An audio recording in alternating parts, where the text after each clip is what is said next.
নমস্কার বন্ধুরা, সারদা মায়ের কিছু কথা আজকের ভিডিওতে তুলে ধরা হলো, যা আমাদের মনকে সদাই প্রেরণা যোগায়।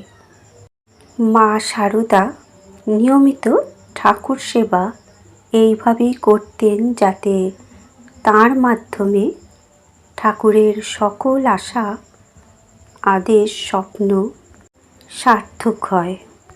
নহবতে বাসের আত্যন্তিক শারীরিক কৃচ্ছ্রতা থাকা সত্ত্বেও ওইসব কষ্ট মায়ের গায়ে লাগত না।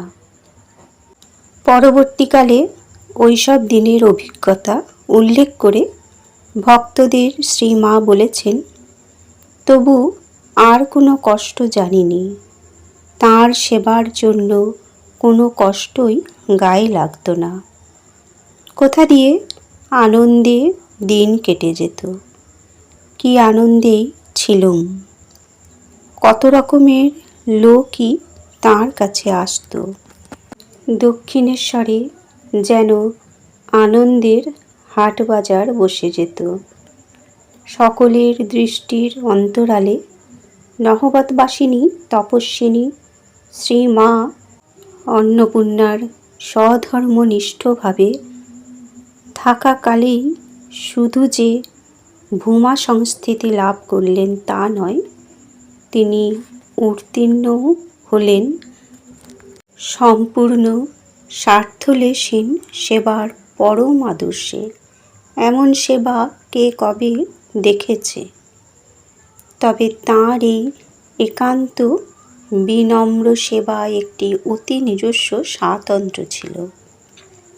শ্রীমাকে যোগিন মা একদিন জিজ্ঞেস করেছিলেন, ঠাকুরের একান্ত অনুগতা হয়েও তাঁর সব কথা শ্রীমা কেন মানেন না?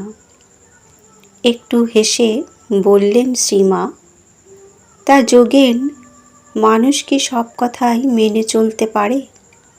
পরে একটু ভেবে বললেন, তা বাপু যাই বলো, কেউ মা বলে এসে দাঁড়ালে তাকে ফেরাতে পারবো না।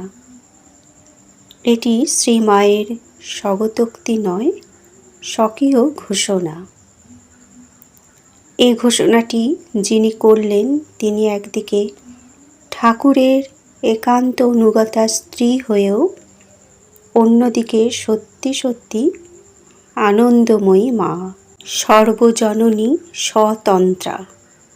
যোগিন মা একদিন দেখলেন শ্রীমা কতকগুলি পান শুধু চুন সুপারি দিয়ে সাজলেন এবং কতকগুলি ভালো করে সাজলেন।